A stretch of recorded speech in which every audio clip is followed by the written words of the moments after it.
as impartial as possible. We are not going to favor any side.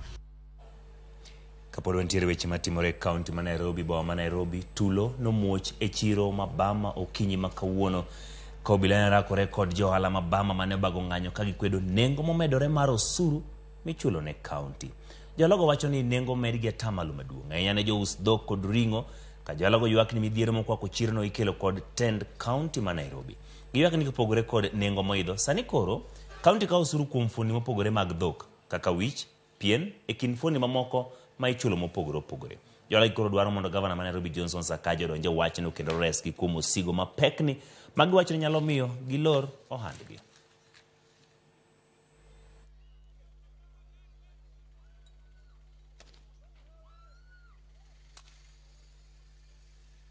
Kulingana na vile tulikuwa tunalipa kitambo, tulikuwa na agreement kwa tunalipa 150 per cow, per carcass, that is ng'ombe ikuwa mzima.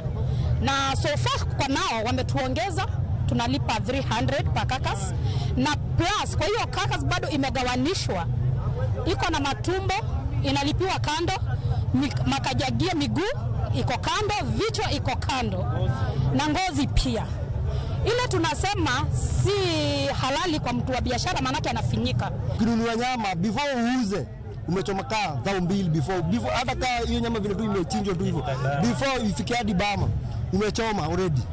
So kitambo ufiki hiyo do unapata pia kweli akisukumwa huko anasukuma pia wengine hivi nyama inapanda juu unapata hakuna kazi watu wanafanya. Wengi wetu tujakuwa na nyama zijakuwa sokoni, customer wamekuja bei ikakuwa tofauti, alafu wengi wao due to shortage of meat wengi wajafungua hoteli zao, alafu kazi pia leo iko chini sana. Wengi wao mshahara leo itapunguziwa, alafu wenye wajaajiriwa hapo wengi wataenda na pesa kwa siku ya leo.